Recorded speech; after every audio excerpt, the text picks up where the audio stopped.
Bonsoir à tous, merci de nous rester fidèles. Tout de suite le sommaire de votre journal.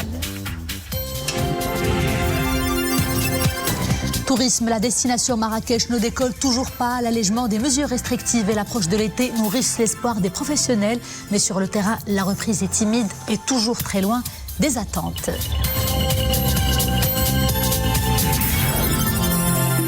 Ils inversent les lettres et les chiffres. Ils ont beaucoup de mal à se concentrer et à lire aisément.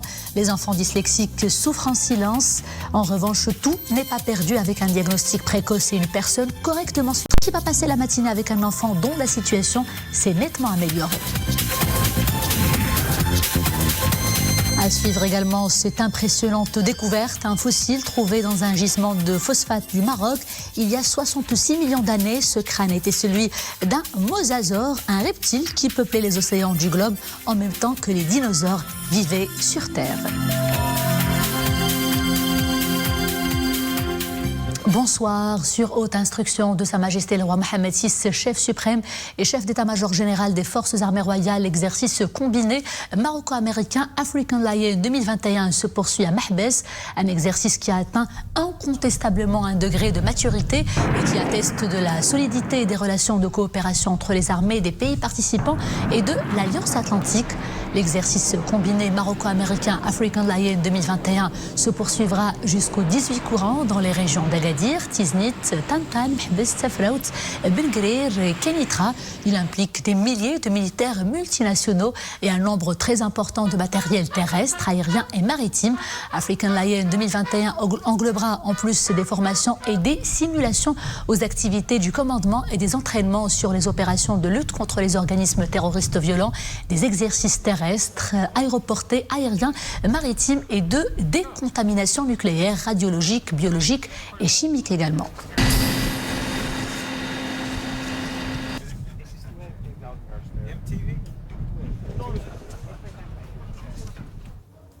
Le Parlement européen a voté aujourd'hui une résolution sur la soi-disant violation de la Convention des Nations Unies relative aux droits de l'enfant et l'utilisation de mineurs par les autorités marocaines dans la crise migratoire à Ceuta.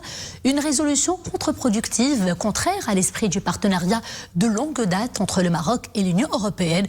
Pour Rabat, cela ne reflète en rien plutôt la position d'un partenaire stratégique comme l'Union européenne. Éclairage avec Iman Ablou. 397 voix pour, 85 contre, 196 abstentions. Le Parlement européen vote une résolution aux antipodes de l'esprit du partenariat de longue date liant le Maroc à ses partenaires européens. La résolution instigée par les eurodéputés espagnols à l'encontre d'un partenaire stratégique demeure controversée dans la mesure où elle a embarrassé un bon nombre de groupes politiques au sein du Parlement européen. Le vote préliminaire de moins de 400 voix dont a fait l'objet de cette résolution représente un chiffre inhabituel pour des résolutions à caractère urgent. Les termes utilisés par ce document, amendé à maintes reprises, dénotent d'un rejet et non d'une condamnation, contrairement à la première mouture rédigée par les eurodéputés espagnols. Cette résolution ne reflète en rien la position de l'Union européenne. D'ailleurs, les instances exécutives de l'UE ont salué notamment par la voix d'Oliver Varley, commissaire européen à l'élargissement et à la politique européenne de voisinage, et celle de sa porte-parole pour les affaires étrangères et la politique de sécurité, qui a souligné le 8 juin que pendant des années, l'Union européenne et le Maroc ont entretenu une excellente coopération en matière de migration, aboutissant à de très bons résultats. À défaut d'obtenir le soutien des États membres de l'Union, l'Espagne s'est tournée vers ses relais au sein du Parlement européen dans une nouvelle tentative d'européaniser une crise bilatérale. Le contenu tendancieux de la dite résolution a été dilué par rapport à la volonté initiale de députés espagnols. Le Maroc relève aussi qu'il est inhabituel que le Parlement européen s'érige en défenseur des principes des Nations Unies, alors que ni le Conseil de sécurité ni l'Assemblée générale ne se sont prononcés au sujet des mineurs marocains. Un conseil de gouvernement s'est réuni aujourd'hui à Rabat par visioconférence sous la présidence du chef du gouvernement. Au début de ses travaux, Saadi El-Athmani a mis en avant les grands efforts entrepris au Maroc dans le cadre de la lutte anti-Covid-19, des efforts qui ont permis d'améliorer la situation épidémiologique et qui ont aussi permis l'allègement des mesures restrictives et des conditions de voyage désormais facilitées pour les Marocains du monde désireux retrouver leur patrie et leur famille.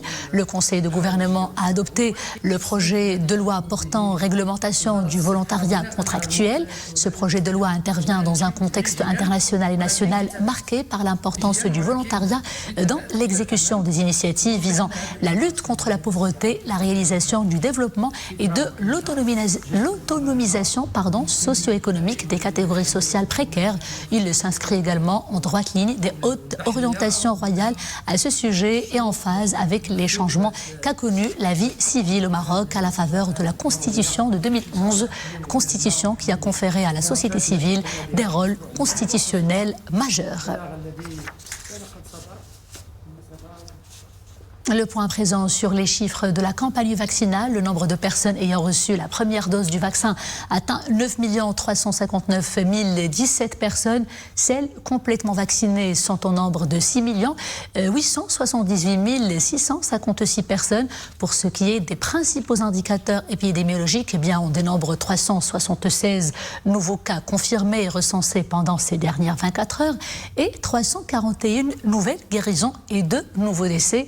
Les cas actifs s'élèvent à 3274, alors que les cas sévères ou critiques ont atteint 211.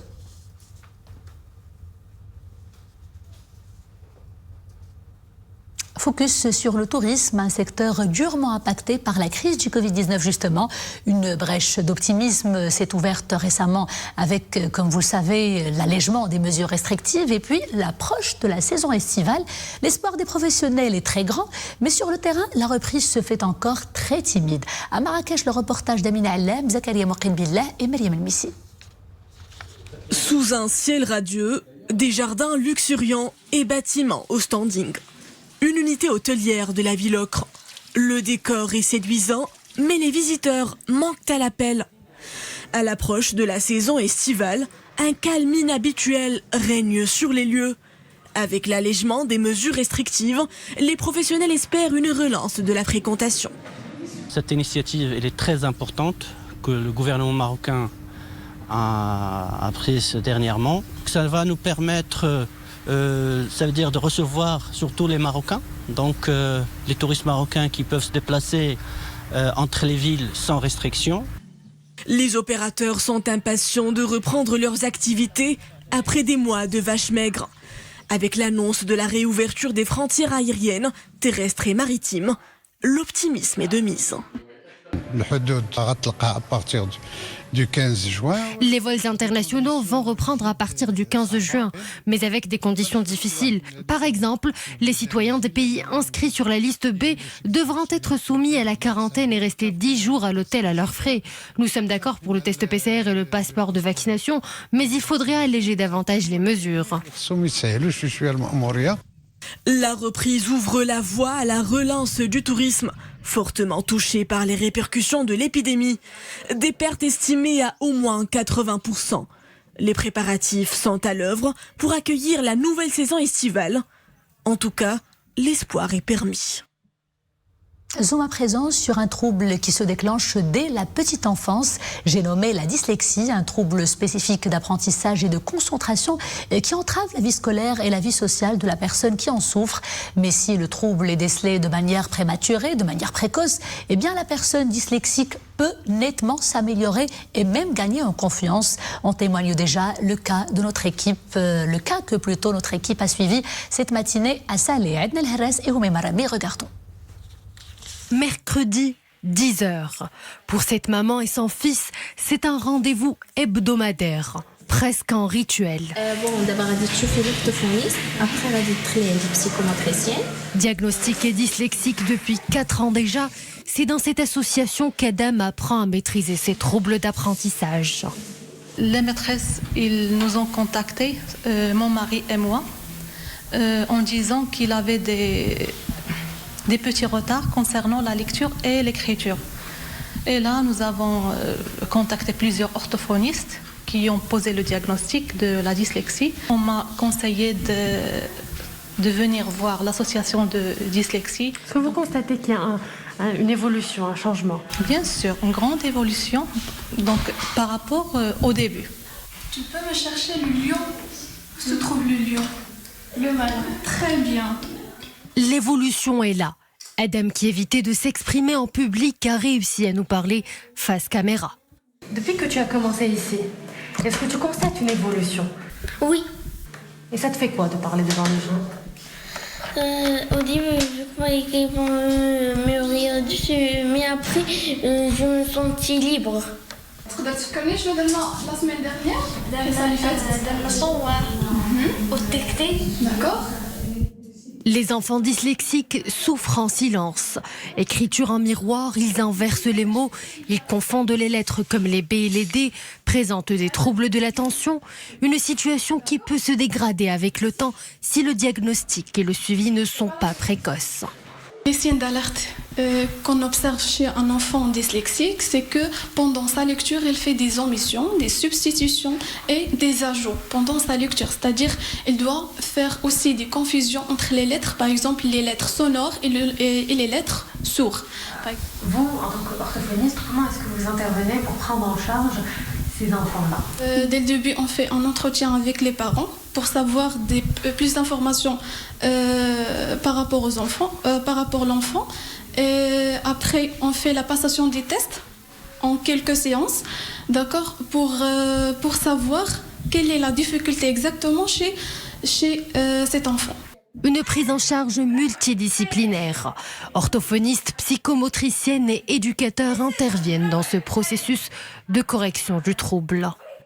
On fait un diagnostic pour détecter est-ce que cet enfant a des difficultés d'apprentissage ou non, d'après des différents tests psychologiques, et on l'oriente vers l'orthophoniste ou le psychomotricien qui va déterminer est-ce que cet enfant a une dyslexie ou non. Un processus thérapeutique, certes long, mais qui donne de bons résultats. Au Maroc, et selon des estimations du ministère de la Santé, les enfants dyslexiques constituent 5 à 10% du total des écoliers des cycles primaires et collégiales.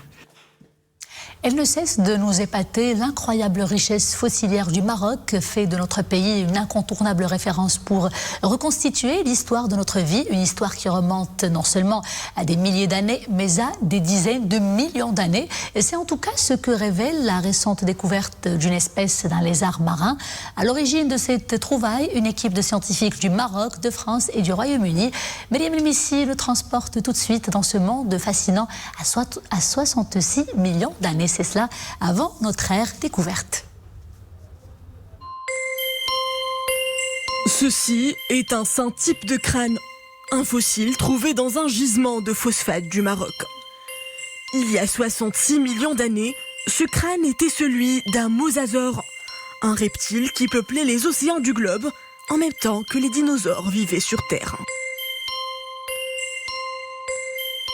Les mosasaures, ce sont des lézards marins. Ils sont en fait très proches des varans actuels. Ce sont de lointains cousins des varans. Ce sont donc des lézards qui se sont adaptés à la vie marine, et on peut considérer leur histoire comme une fabuleuse réussite évolutive. Une évolution de 33 millions d'années. Au départ, c'étaient des petits lézards subaquatiques d'1 mètre de long, avant de se transformer en prédateurs marins.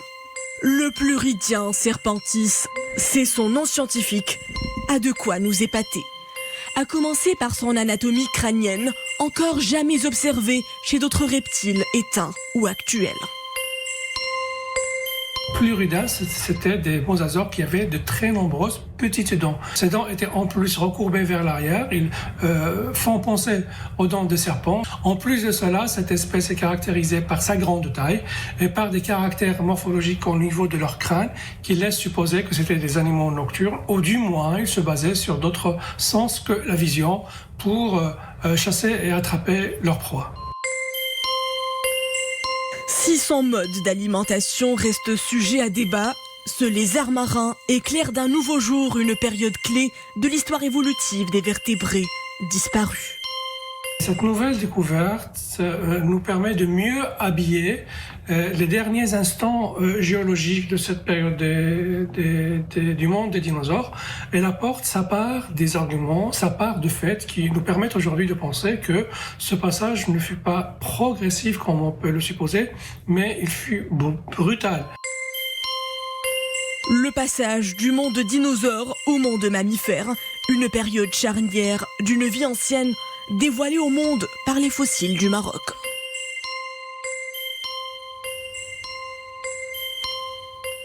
Forte vague de chaleur prévue à partir de demain dans plusieurs provinces du royaume. Une canicule avec les températures comprises entre 40 et 45 degrés.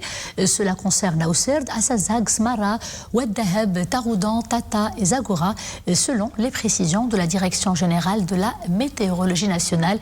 N'oubliez pas de boire beaucoup d'eau, de bien vous hydrater et de vous protéger contre les risques des coups de soleil. Voilà, c'est la fin de ce journal. Merci d'avoir été des nôtres. Je vous dis à demain toujours avec grand plaisir. D'ici là, portez-vous bien.